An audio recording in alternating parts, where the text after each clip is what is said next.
Hi, my name is Mark Tennant. This short video clip is about organising an activity in tennis lessons for 10 and unders. Hi, my name is...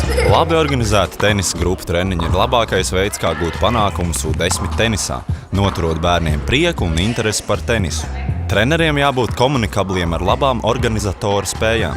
Izmantojot dažus padomus, ir viegli organizēt interesantus un sekmīgus treniņus maziem bērniem. Pirmkārt, atkārtošana ir svarīga mācīšanās sastāvdaļa. Ir jācenšas attīstīt iemaņas, izmantojot vingrinājumus, kuri balstīti uz izspēlēm. Ja bērns nevar noturēt bumbu izspēlē, ir nepieciešams steidzīgi to apgūt. U10 tenisā tas nozīmē izmantot lēnākas bumbas un mazākus kortus. Otrkārt, pārliecinieties, ka laukums ir precīzi iezīmēts ar līnijām, lai bērniem būtu viegli saprotams, kad bumbiņa trāpa laukumā un kad tā ir ārpus tā. Treškārt, organizējiet spēlētājus pa pāriem, mainoties savā starpā. Brīvajos brīžos bērniem jāpalīdz vākt bumbiņas vai individuāli jāvingrinās.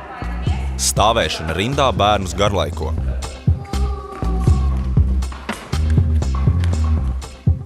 Svarīga treniņa sastāvdaļa ir gan obligātie treniņu vingrinājumi, gan sacensību elementi. Tie bērniem rada interesi un priekšstatu par spēles uzbūvi.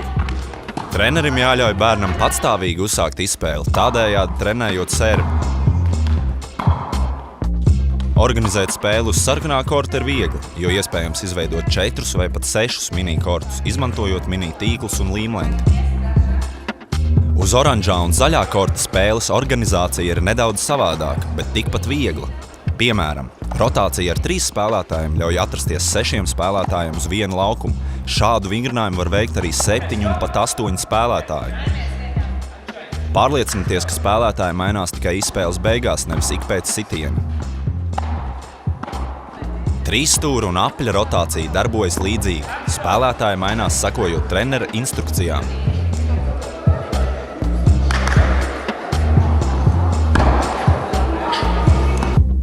Remember, kids come to play tennis, not to stand in lines. Be smart with your organisation and see how much your kids love playing tennis.